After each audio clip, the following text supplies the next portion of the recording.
امریکہ اور اسرائیل نے ایران جنگ کو نومبر کے آخر تک مؤخر کر دیا ہے۔ دنیا کی سب سے بڑی فوجی طاقت نے ایران کے خلاف اپنا اگلا حملہ اس لیے روک دیا ہے کہ اس کے پاس اپنی حکمت عملی ختم ہو گئی ہے، یا اس لیے کہ اس کا اسلحہ ختم ہو گیا ہے۔ صدر ٹرمپ نے کہا ہے کہ مڈ ٹرم کے بعد ہم دوبارہ حملے کریں گے۔ کیا آپ جانتے ہیں کہ اس جنگ سے پہلے امریکہ کے پاس پیٹریٹ میزائل شکن کتنے تھے اور آج کتنے بچے ہیں؟ امریکی کمانڈروں کو اب یہ حساب لگانا پڑ رہا ہے کہ آنے والے میزائل کہاں گرے گا۔ کیا صدر ٹرمپ مڈ ٹرم کا بہانہ لگا رہے ہیں اور اصل میں اس کا گودام خالی ہو گیا ہے، میزائل کم پڑ گئے ہیں، اسلحہ ختم ہو گیا ہے؟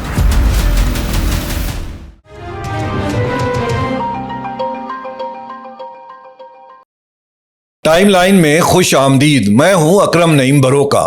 آج اسرائیل کے اخبار ایل نیوز نے ایک سرخی چھاپی ہے، ہیڈ لائن، اس میں اس نے کہا ہے کہ امریکہ اور اسرائیل نے مل کر اپنی حکمت عملی بدل لی ہے، کیونکہ امریکہ میں بھی مڈ ٹرم الیکشنز ہو رہے ہیں اور اسرائیل میں بھی الیکشنز ہو رہے ہیں۔ اب ایران کی جنگ مڈ ٹرم کے الیکشنز کے بعد لڑی جائے گی، یعنی نومبر کے آخر یا دسمبر کے شروع میں یہ جنگ دوبارہ شروع ہوگی۔ اس سے پہلے 9 اگست 2026 کو اتوار والا دن، یعنی آج سے 3 دن پہلے امریکی صدر ڈونلڈ ٹرمپ نے ایکسیوز اخبار کو ایک انٹرویو دیا، اور اس میں انہوں نے جو کہا وہ ان کے اپنے الفاظ میں یہ تھا: ہم اسے دھیما رکھ رہے ہیں، یعنی ہم اس جنگ کو ذرا سلو کر رہے ہیں، ہم ان سے صرف نیم مذاکرات کر رہے ہیں، ان سے مطلب ایران سے، اور ہم تو بس ایران کو دیکھ رہے ہیں، اس کی زبردست مہنگائی کو اور اس حقیقت کو کہ ان کے پاس تو پیسہ بھی نہیں ہے۔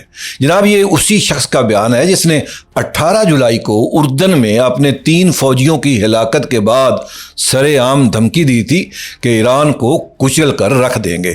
21 دن بعد وہ کہہ رہے ہیں کہ ہم اسے دھیما رکھ رہے ہیں، اور 11 اگست کو یعنی آج اسرائیلی نیوز پیپر وائی نیٹ نے اپنے ذرائع کے حوالے سے رپورٹ شائع کی ہے۔ اس رپورٹ کا خلاصہ یہ ہے کہ امریکہ اور اسرائیل نے ایران، غزہ، لبنان تینوں محاذوں پر کوئی بڑا فوجی قدم نہ اٹھانے کا فیصلہ کر لیا ہے۔ کب تک؟ 8 نومبر کو امریکہ کے وسط مدتی انتخابات ہو رہے ہیں، اور انہی دنوں میں اسرائیل میں بھی انتخاب ہوں گے۔ رپورٹ کے مطابق یہ وقفہ کم از کم نومبر کے آخر تک چلے گا۔ اور اب وہ حصہ سنیے جس کے لیے میں نے یہ سارا ایپیسوڈ بنایا ہے۔ اسرائیلی اخبار کے مطابق اس فیصلے کی 4 وجوہات بتائی گئی ہیں۔ ایک تو یہ کہ صدر ٹرمپ یہ نہیں چاہتے کہ ووٹ سے پہلے امریکہ میں پیٹرول $4 فی گیلن سے اوپر چلا جائے۔ دوسری بات یہ ہے کہ ایران کے پاسداران انقلاب کے سخت گیر دھڑوں کا سخت ہوتا ہوا موقف، اور تیسری یہ کہ ایران کی بگڑتی ہوئی معاشی حالت جس کا انتظار کیا جا رہا ہے کہ اور مزید خراب ہو جائے، اور چوتھی امریکی اسلحے کے ذخائر کو دوبارہ بھرنے کی ضرورت ہے۔ رپورٹ کے مطابق انتخابات سے پہلے کے یہ 3 مہینے امریکہ کو یہ موقع دیں گے کہ وہ گولہ بارود اور خاص طور پر میزائل شکن ان کے جو ہتھیار ہیں پیٹریاٹ، اس کی پیداوار کو تیز کر سکیں۔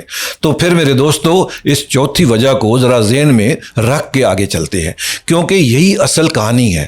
یہ مڈ ٹرم والی کہانی جس ایسے دکھاوا ہے، اور یہ پہلی بار ایسا نہیں ہوا۔ 2 ہفتے پہلے جولائی کے آخری دنوں میں صدر ٹرمپ نے ایران پر ایک بڑی بمباری کی مہم کا فیصلہ کر رکھا تھا، پھر وہ فیصلہ واپس لے لیا گیا۔ CNN نے 4 اگست کو رپورٹ کیا کہ اس فیصلے سے پہلے ذخائر کا مسئلہ ایک بار پھر اٹھایا گیا، اور یہ کم از کم دوسرا موقع تھا جب صدر کے اعلیٰ فوجی مشیروں نے میزائل شکن کی گنتی کی تعداد پر باقاعدہ تشویش ظاہر کی۔ وائی نیٹ کے مطابق اس بند کمرے کی گفتگو کا مرکز پینٹاگون کے فضائی دفاعی گولہ بارود کا کم ہوتا ہوا ذخیرہ تھا۔ تو اب ذرا ہم اعداد کو بھی دیکھتے ہیں کہ اعداد کیا کہتے ہیں۔ 19 جولائی 2026 کو واشنگٹن کے تحقیقاتی ادارے centre for strategic international studies نے اپنی رپورٹ جاری کی، جس کے مصنفین مارک کنیشین اور کرس پارک ہیں۔ اس رپورٹ کے مطابق جنگ سے پہلے امریکہ کے پاس پیٹریاٹ کے جدید ترین 2 ماڈلز کے تقریباً 2200 میزائل شکن تھے، اور تھارڈ کے 452۔ اور آج کیا صورتحال ہے؟ رپورٹ کے مطابق پیٹریاٹ 700 سے کم ہو گئے ہیں، اور تھارڈ بھی اب اپنی کم ترین سطح پہ ہیں۔ پیٹریاٹ کے ذخیرے کا تقریباً 2/3 حصہ ختم ہو چکا ہے۔ CNN نے 3 ایسے ذرائع کی بات کی ہے جو حکومتی اعداد سے واقف ہیں۔ اور تینوں نے کہا کہ یہ تخمینے اندرونی سرکاری اعداد کے بہت قریب ہیں۔ ABC نیوز سے بات کرتے ہوئے ایک امریکی عہدیدار نے اعداد پر بات کرنے سے انکار کیا، لیکن اتنا ضرور کہا کہ دونوں ذخیرے انتہائی کم سطح پہ آ گئے ہیں۔ اور مجھے یہاں ایک اختلاف بھی آپ کے سامنے رکھ دینا چاہیے۔ نیو یارک ٹائمز کے ذرائع کے مطابق باقی ماندہ تعداد 1700 کے لگ بھگ ہے۔ CSIS کا کہنا ہے کہ 827 سے کم ہے پیٹریاٹ میزائل۔ اعداد میں یہ فرق تو موجود ہے اور میں اسے آپ کے سامنے رکھ رہا ہوں، لیکن دونوں کا رخ ایک ہی ہے اور دونوں یہ کہہ رہے ہیں کہ ذخیرہ خطرناک حد تک نیچے جا چکا ہے۔ اور اب اس کے عملی معنی بھی سن لیں۔ NBC نیوز نے رپورٹ کیا کہ امریکی کمانڈر اپنے میزائل شکن ضائع نہ کرنے کی خاطر اب ایسے ایرانی میزائلوں کو مار گرانے سے گریز کر رہے ہیں جن کے بارے میں انہیں اندازہ ہو کہ وہ اڈے کے کسی غیر آباد حصے پر گریں گے۔ جی ہاں، اب یہ حساب کتاب لگایا جا رہا ہے کہ گرنے دو، اگر کوئی نیچے نہیں ہے یا کوئی بڑی تنصیبات نہیں ہے تو گرنے دو۔ یہ اس ملک کی فوج ہے جس نے پچھلے سال قطر کے تقریباً خالی کرائے گئے العدید اڈے کا دفاع کرنے کے لیے پیٹریاٹ چلائے تھے۔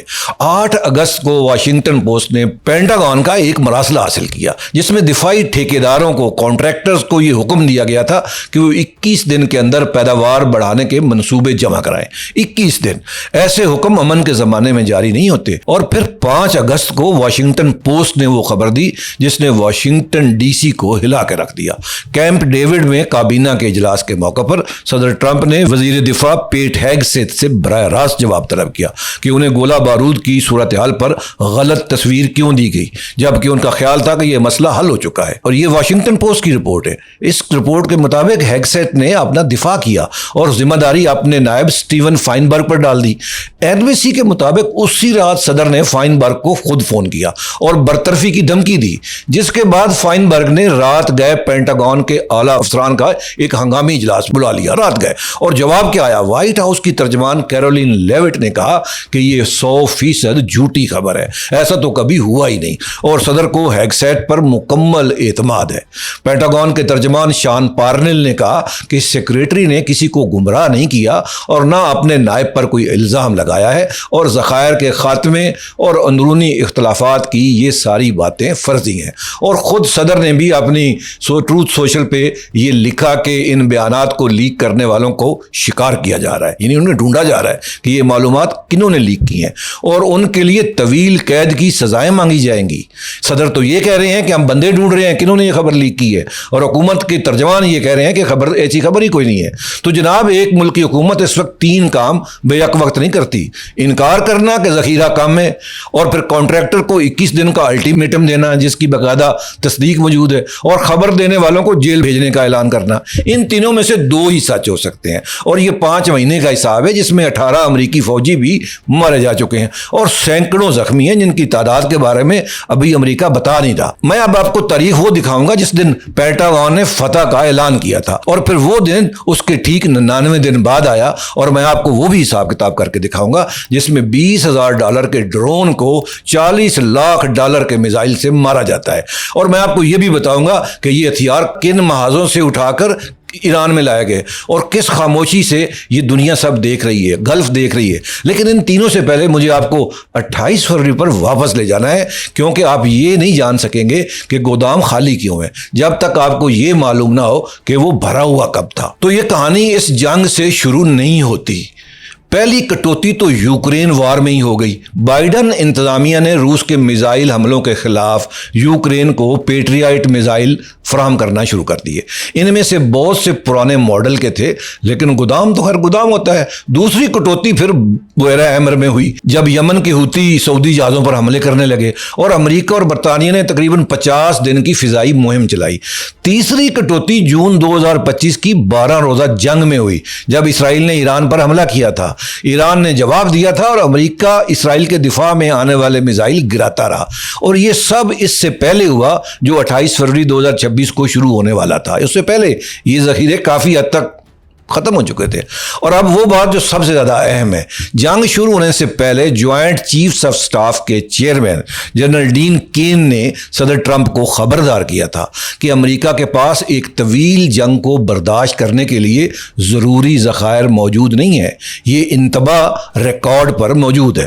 اور صدر ٹرمپ نے اطلاعات کے مطابق یہ سن کر بھی آگے بڑھنے کا فیصلہ کیا، اس یقین کے ساتھ کہ جنگ تو جلد ختم ہو جائے گی اور ذخائر بعد میں بھر لیے جائیں گے۔ لہذا صدر ٹرمپ نے آپریشن ایپک فیوری کا آغاز کر دیا، اور پھر اس کا پیمانہ بھی ذرا ملاحظہ فرمائیں۔ 28 فروری سے 7 اپریل تک، یعنی پہلے 38 دن کی بڑی جنگی کارروائیوں میں امریکہ نے ایران میں 13,000 سے زیادہ اہداف پر حملے کیے اور 8,500 سے زیادہ آنے والے ایرانی میزائلوں اور ڈرونوں کو مار گرایا، اور ہر مار گرانے پہ ایک ان کا پیٹریاٹ یا دوسرا تھرڈ میزائل خرچ ہوا۔ جنرل کین نے امریکی افواج اور خلیجی شرکت داروں کے 1700 بیلسٹک میزائل فضا میں تباہ کرنے کا دعویٰ کیا ہے۔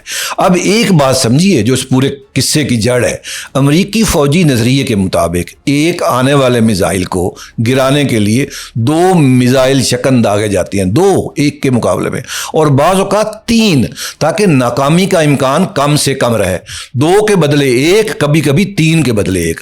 اب 1700 کو 2 سے ضرب دے دیجئے اور خود اندازہ لگا لیجئے کہ گودام کیوں خالی ہو رہے ہیں۔ اور اب دوسری طرف کا بھی حساب کر لیتے ہیں۔ ایک پیٹریٹ PAC-3 اس کہتے ہیں، یہ میزائل شکن کی قیمت تقریباً $40 لاکھ ہے ایک میزائل کی۔ امریکی فوج کی مالی سال 2027 کی بجٹ دستاویز کے مطابق یہ قیمت اب بڑھ کر $53 لاکھ تک پہنچ گئی ہے، اور ایک ایرانی ساختہ شاہید قسم کے خود کش ڈرونوں کی تیاری پر جو خرچ آتا ہے وہ صرف $20,000 سے $50,000 تک۔ یہ ہے وہ حساب جس پر جدید جنگ کھڑی ہے، ایک طرف $50,000 کا ڈرون ایرانی اور دوسری طرف اسے گرانے کے لیے $40 لاکھ کا میزائل، اور وہ بھی 2 یا 3۔ تو یہ تناسب 70-1 سے لے کر 100-1 تک بنتا ہے۔ کوئی معیشت اس شرح پر جنگ جیت ہی نہیں سکتی، چاہے وہ دنیا کی سب سے بڑی معیشت ہی کیوں نہ ہو۔ یہ بنیادی وجہ ہے، یہ بنیادی میتھمیٹکس ہے اس جنگ کی جو میں آپ کو آج بتا رہا ہوں۔ پاسبل نہیں ہے اس جنگ کو آگے لے جانا یا جیتنا۔ اب تھوڑا سا ہم پیچھے ماضی میں چلتے ہیں، دوسری عالمی جنگ میں کیا ہوا۔ امریکہ نے لبرٹی جہاز بنائے، ان میں سے ایک جہاز جس کا نام SS رابرٹ E پیری تھا 1942 میں 4 دن اور کچھ گھنٹوں میں مکمل کر کے پانی میں اتار دیا گیا، 4 دن میں۔ یہ وہ ملک تھا جسے دنیا جمہوریت کا اسلحہ خانہ کہتی تھی، کیونکہ وہ اپنے دشمن کے ڈبونے کی رفتار سے زیادہ تیزی سے جہاز بنا سکتا تھا۔ اور آج ایک پیٹریٹ میزائل چکن بنانے میں تقریباً 2 سال لگتے ہیں، 2 سال۔ اور وجہ یہ نہیں کہ میزائل بنانا مشکل ہے، وجہ یہ ہے کہ ایک میزائل درجنوں مختلف کانٹریکٹرز اور ذیلی کانٹریکٹرز کے پرزوں سے بنتا ہے، اور ان سب کو ایک ساتھ اپنی پیداوار بڑھانی پڑتی ہے۔ یعنی یہ کوئی ایک کمپنی کا مسئلہ نہیں ہے، اس میں 100 کمپنیاں انوالو ہیں، نئے کارخانے، نئی تربیت، نئے سپلائرز۔ لاک ہیڈ مارٹن نے 2025 میں ریکارڈ 620 میزائل تیار کیے ایک سال میں۔ 7 سالہ معاہدے کے تحت وہ 2030 تک سالانہ پیداوار 600 سے بڑھا کر تقریباً 2000 کرنے کا ارادہ رکھتی ہے۔ امریکی فوج نے اس کے لیے $58.6 ارب کی سرمایہ کاری کا بھی اعلان کیا ہوا ہے لاک ہیڈ مارٹن میں، اور یہ سب کاغذ پر بڑا خوبصورت لگتا ہے، لیکن حقیقت اس کے بالکل الٹ ہے۔ سالانہ 2000 میزائل خریدنے پر ہر سال تقریباً $7.7 ارب خرچ ہو گئے۔ ہیگ سے فائنبرگ اور جنرل کین نے کانگریس سے $67 ارب کا اضافی فنڈ مانگا ہے، اور آنے والے مالی سال کے لیے مجموعی دفاعی بجٹ کی درخواست $1.5 ٹریلین کی ہے، جو ایک ریکارڈ ہے۔ اگر کانگریس نے ابھی تک یہ منظوری تو نہیں دی، اور اگر دے دی تو امریکی بجٹ اوپر سے نیچے ہو جائے گا۔ اور ایک بات اور، یہ میزائل کہیں اور سے خریدے بھی نہیں جا سکتے۔ امریکہ نے پیٹریٹ میزائل چکن بنانے کے لائسنس صرف 2 ملکوں کو دے رکھے ہیں، جاپان اور جرمنی، باقی دنیا میں یہ ایک ہی جگہ جڑتے ہیں۔ اچھا، اب ہم چلتے ہیں 8 اپریل 2026 کی طرف۔ پینٹاگون جنگ بندی کا پہلا دن ہے، اور وزیر دفاع پیٹ ہیگسیت صحافیوں کے سامنے کھڑے ہو کر بڑکے مار رہے ہیں۔ ان کے پہلو میں جنرل ڈین کین ہے۔ ہیگسیت یہ کہتے ہیں، اور یہ ان کے اپنے الفاظ ہیں، ایران کی بحریہ سمندر کی تہہ میں غرق ہو چکی ہے، ایران کی فضائیہ کو صفحہ ہستی سے مٹا دیا گیا ہے، ایران کے پاس اب کسی قسم کا جامع فضائی دفاعی نظام نہیں رہا، ان کا آسمان اب ہمارا ہے، وہی کنٹرول ایرانین سکائز، ان کا میزائل پروگرام عملی عملی طور پر تباہ ہو چکا ہے، اور جنرل کین نے اعداد بھی دیے۔ ایران کے 80% فضائی دفاعی نظام کو تباہ کر دیا گیا ہے، اور اس کی بحریہ کا 90% سے زیادہ سمندر کو غرق کر دیا گیا، ڈبو دیا گیا۔ اس سے فیصلہ کن فوجی فتح قرار دیا گیا۔ تو میرے دوستو، اس تاریخ کو یاد رکھیے، 8 اپریل اور اب 17 اور 18 جولائی پر آ جاتے ہیں۔ اردن کے مفک سلطی ایک ان کا فضائی اڈہ ہے، اس پر ایرانی میزائل گرے، 3 امریکی فوجی مارے گئے، 4 کو ہاسپٹل منتقل کیا گیا۔ CBS کے مطابق 7 جولائی کے بعد سے خطے میں ایرانی حملوں سے تقریباً 100 امریکی فوجی کسی نہ کسی درجے میں زخمی ہو چکے تھے۔ الجزیرہ کے مطابق یہ پہلا موقع تھا کہ مارچ کے بعد پہلی بار ایرانی حملوں سے فوجی اڈے پر امریکی فوجی مارے گئے ہوں۔ 8 اپریل سے 18 جولائی 101 دن، اور یہی وہ جگہ ہے جو میں آپ سب کے سامنے رکھنا چاہتا ہوں۔ آپ نے پچھلے 4 مہینے سے سنا ہوگا کہ ایران کی صلاحیت ختم ہو چکی ہے، کہ اس کا میزائل پروگرام تباہ ہو گیا ہے، کہ اب صرف صفائی باقی ہے۔ یہ بات ٹھیک ہو سکتی تھی، لیکن یہ درست نہیں تھی۔ ایران نے وہ کیا جو ہر کمزور فریق کرتا ہے۔ ایران نے لرن کیا، اس نے اڈیپٹ کیا، اس نے سیکھا۔ اب جنگ کے دوران اس نے اڈیپٹیشن کی، جنگ کے دوران اس نے امپروو کیا۔ اس نے اپنے میزائل اور اپنی کمان کو تہران سے نکال کر ملک بھر میں پھیلا دیا، اور علاقائی کمانڈروں کو زیادہ خود مختاری دے دی کہ اپنی مرضی سے جو آپ کریں، ہمارے فون کا انتظار مت کریں، تاکہ ایک حصہ اگر ختم ہو جائے تو باقی تو لڑتے رہیں۔ ایران نے حملے کی ترتیب ہی بدل دی، یعنی سست رفتار کروز میزائل اور تیز رفتار بیلسٹک میزائل ایک ساتھ، تاکہ دفاع کو ایک ہی وقت میں کئی مسئلے حل کرنا پڑے، ایک سست ایک تیز۔ تو آگے اس تھاڈ جو ہے اور جو امریکی پیٹریاٹ ہیں ان کو سمجھ ہی نہ ہے، جہاں وہ 3 استعمال ہوئے اب 6 استعمال ہو جائیں گے۔ پھر ان کا رخ بھی انہوں نے بدل دیا، پھر ان کو اندر 3 ایک میزائل کے اندر 3 انہوں نے وار ہیڈ ڈال دیے، اور اردن کے ایک اڈے پر اس نے 4 سے زیادہ بار حملہ کیا، اور ہر بار مختلف رفتار اور مختلف اینگل سے، جیسے کوئی تالا کھولنے والا ایک ایک کر کے چابی آزما رہا ہو۔ اور یہی وہ عدم توازن ہے جو ہر دفاع کو ہرا دیتا ہے۔ حملہ آور کو صرف ایک کامیابی چاہیے، اور دفاع کرنے والے کو ہر بار کامیاب ہونا پڑتا ہے۔ اور اب دیکھتے ہیں کہ اس کی قیمت، اصل میں قیمت کون ادا کر رہا ہے؟ خلیجی ریاستیں، بحرین، کویت، سعودی عرب، ان سب کے پاس اپنے پیٹریاٹ نظام ہیں، ان کو میزائل ملے ہوئے ہیں، اور وہ اپنے شہروں، اپنی ریفائنریوں اور اپنے صاف پانیوں کے پلانٹوں کا دفاع کرتے ہوئے اپنے ذخیرے وہ بھی جلا بیٹھی ہیں۔ CNN کے مطابق ان میں سے کئی ممالک نے کھل کر یہ تشویش ظاہر کی کہ اگر امریکہ نے کشیدگی بڑھائی اور ایران نے ان پر جوابی حملے جاری رکھے تو ان کے پاس اپنا دفاع کرنے کی صلاحیت محدود ہوتی جائے گی۔ ذرا اس جملے کا وزن محسوس کیجئے۔ جن ریاستوں نے دنیا کا مہنگا ترین دفاعی نظام خریدا تھا، وہ یہ کہہ رہی تھیں کہ ہمارے پاس اب اس کا ذخیرہ کم پڑ رہا ہے، اور یہ صرف خلیج تک محدود نہیں ہے۔ نیو یارک ٹائمز کی رپورٹ کے مطابق اس جنگ کو چلانے کے لیے پینٹاگون نے اپنی انڈو پیسیفک کمانڈ سے، یعنی چین والی جو کمانڈ ہے، وہاں سے سامان اور یہ سارے میزائل اٹھوائے اور یہاں لے کر آ گیا۔ جنوبی کوریا اور ایشیا کے دیگر مقامات سے سینکڑوں جدید میزائل شکن مشرق وسطیٰ منتقل کی گئی۔ امریکہ کے لیے ایک بڑی ویکنس پیدا ہو گئی انڈو پیسیفک میں۔ ٹوما ہاک اور دیگر طویل فاصلے کے میزائل جو چین کے ساتھ کسی ممکنہ تصادم میں فیصلہ کن سمجھے جاتے ہیں، وہ بھی وہاں سے نکال لیے گئے۔ ایران ان کو شفٹ کر دیے گا ایران کے محاذ پر۔ ایک طیارہ بردار بحری بیڑا اور بحریہ کے بہترین تباہ کن جہاز اس خطے سے ہٹا کر ایران کی مہم میں لگا دیا گیا۔ اور اسی رپورٹ کے مطابق جنوبی کوریا میں موجود امریکی فوجی اب شمالی کوریا کے کسی ممکنہ حملے کے سامنے زیادہ غیر محفوظ ہیں۔ یہ ساری باتیں آپ کو اسٹریٹجی میں دیکھنی پڑتی ہیں، کیونکہ ان کا فضائی دفاع اور نگرانی کے آلات مشرق وسطیٰ جا چکے ہیں۔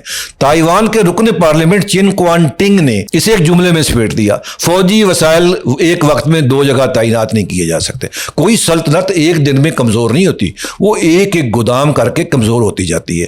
سپر پاور کا فیصلہ اب اس کی حکمت عملی کاری نہیں رہی، وہ اسپریڈ شیٹ کر رہی ہے جو یہ بتا رہی ہے کہ آرکنسا کے ایک کارخانے میں اگلا میزائل کب نکلے گا۔ ویٹ۔ آپ کو مئی 2025 کی تو وہ راتیں یاد ہوں گی۔ فضائی حدود بند ہو گئی تھیں اور ڈرونز کی لہریں چل رہی تھیں، اور صبح یہ بحث کہ کیا گرا، کہاں گرا، کس نے گرایا۔ اس وقت ہماری ساری گفتگو اس بارے میں تھی کہ کس کے پاس بہتر ہتھیار ہیں۔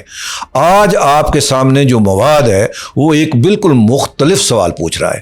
اچھے ہتھیار ہونے کے باوجود کتنے فضائی دفاع ایسے ہیں جو کارگر ثابت ہو سکتے ہیں؟ ٹیکنالوجی کا مسئلہ اب نہیں رہا، فضائی دفاع اب حساب کتاب کا مسئلہ بن چکا ہے، اور یہ حساب دنیا کی امیر ترین معیشت کے حق میں نہیں بیٹھ رہا۔ اب اس کی دلیل کو سنیے جو مجھے یقین ہے کہ آپ میں سے بہت سے میرے سامعین اس وقت سوچ رہے ہوں گے۔ پہلی دلیل تو یہ دی جاتی ہے کہ امریکہ اب بھی دنیا کی سب سے بڑی طاقت ہے۔ یہ عارضی مسئلہ ہے، پیداوار بڑھ جائے گی اور 2 سال بعد گودام دوبارہ بھر جائے گا، اور یہ دلیل بالکل درست ہے، لیکن اس میں ایک لفظ چھپا ہوا ہے، 2 سال۔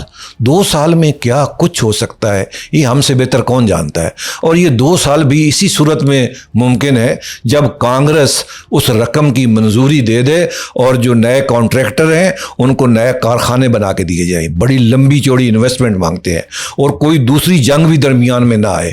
تینوں شرطیں ابھی پوری نہیں ہوئی۔ پھر دوسری دلیل یہ دی جاتی ہے، اور یہ بہت زیادہ خطرناک بھی ہے، کچھ لوگ کہیں گے کہ یہ تو ہمارے لیے اچھی خبر ہے، امریکہ کمزور ہو رہا ہے۔ یہ سب سے بڑی غلط فہمی ہوگی۔ ایک سپر پاور جس کا گودام بھرا ہوا ہو وہ اپنی طاقت ناپ تول کر استعمال کرتی ہے، کیونکہ اس کے پاس وقت تو بہرحال ہے، پیسے بھی ہیں۔ ایک سپر پاور جس کا گودام خالی ہو وہ سستے آلات کی طرف بڑھتی ہے، وہ ناکہ بندی کی طرف بڑھتی ہے، پابندیوں کی طرف بڑھتی ہے، بھوک بانٹنا شروع کر دیتی ہے، اور اگر معاملہ آگے بڑھے تو کچھ اور۔ 5 اگست 2026 کو NBC نیوز نے 5 ذرائع کے حوالے سے رپورٹ کیا کہ پینٹاگون کا پالیسی کا شعبہ ایک نئی جوہری حکمت عملی تیار کر رہا ہے، جس میں چین یا روس کے ساتھ کسی علاقائی جنگ میں کم فاصلے کے جوہری ہتھیاروں کے ممکنہ استعمال پر زور ہے۔ اس جملے کو بھی دوبارہ سناتا ہوں آپ کو، اور اسے اس کے ساتھ رکھ کر دیکھتی ہیں جو ابھی آپ نے پہلے سنا۔ روایتی ہتھیار ختم ہو رہے ہیں، ان کی جگہ بھرنے میں سال لگیں گے، اور اسی مہینے میں ایک نئی جوہری حکمت عملی کا مسودہ زیر تحریر ہے۔ امریکہ جوہری ہتھیار استعمال کرتا ہے نہیں کرتا وہ الگ بات ہے، لیکن گودام خالی ہیں، جس کی وجہ سے امریکہ وہ آپشن بھی اس پہ بات کر رہا ہے، سوچ رہا ہے، اسٹریٹجی بنا رہا ہے، اور اس میں بڑا زبردست ہمارے لیے سبق ہے۔ اس پورے قصے میں ایک بھی فریق ایسا نہیں ہے جو اپنے دفاع میں خود کفیل ہو۔ خلیجی ریاستیں امریکی میزائل کی منتظر رہتی ہیں، یوکرین امریکی میزائل کا منتظر ہے، جنوبی کوریا کے سر سے چھت اٹھا کر دوسری جگہ لگا دی گئی ہے، اور خود امریکہ اپنے ہی ٹھیکیداروں سے، کانٹریکٹر سے یہ ریکویسٹ کر رہا ہے کہ 21 دن میں منصوبہ بنا کے دے دو۔ جو قوم اپنی گولی خود نہیں بناتی اس کا دفاع اس کا اپنا نہیں ہوتا، وہ کرائے پر ہوتا ہے، اور کرائے کی چیز واپس مانگی جا سکتی ہے، کسی اور محاذ پر بھیجی جا سکتی ہے، اور اس وقت روکی جا سکتی ہے جب آپ کو اس کی سب سے زیادہ ضرورت ہو۔ دنیا کی سب سے بڑی فوجی طاقت نے اپنی جنگ اس لیے موقوف کی ہے کہ اس کا گولہ بارود ختم ہو گیا، نہ کہ اس لیے کہ یا تو اس کا مقصد پورا ہو گیا یا مڈ ٹرم کا کوئی بہانہ لگا رہے ہیں۔ اس کے وزیر دفاع نے 8 اپریل کو تو فتح کا اعلان کر دیا تھا، اور 101 دن بعد اسی جنگ میں اس کے 3 فوجی اردن میں مارے گئے، اور اس خلا کو بھرنے کے لیے اس نے ایشیا اور یورپ سے وہ تمام ہتھیار اٹھا لیے جو چین اور شمالی کوریا کے سامنے کھڑے تھے، جو روس کے سامنے کھڑے تھے، جسے بیجنگ اور ماسکو بہت غور سے پڑھ رہے ہیں۔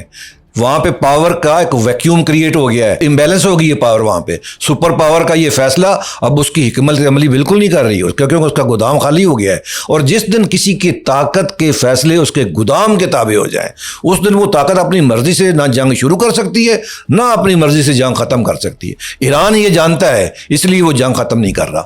اور اب میں آپ کو ان 3 ناموں پر لے جاتا ہوں جن پر آج کوئی ایپیسوڈ نہیں بن رہا۔ 17 جولائی اردن کا مفق سلطی فضائی اڈہ ہے، وہاں پہ امریکی ایک لڑکی تھی فوجی، اس کو پرائیویٹ کہتے ہیں، فوجیوں کا نام ہے ایزابیلا، اس کی عمر 19 سال تھی، اور یہ ٹیکسس کی رہنے والی تھی۔ اس کے دوستوں نے صحافیوں کو بتایا کہ وہ بڑی ہنسمکھ تھی، بے ساختہ تھی، اور اسے ناچنا بھی بہت پسند تھا۔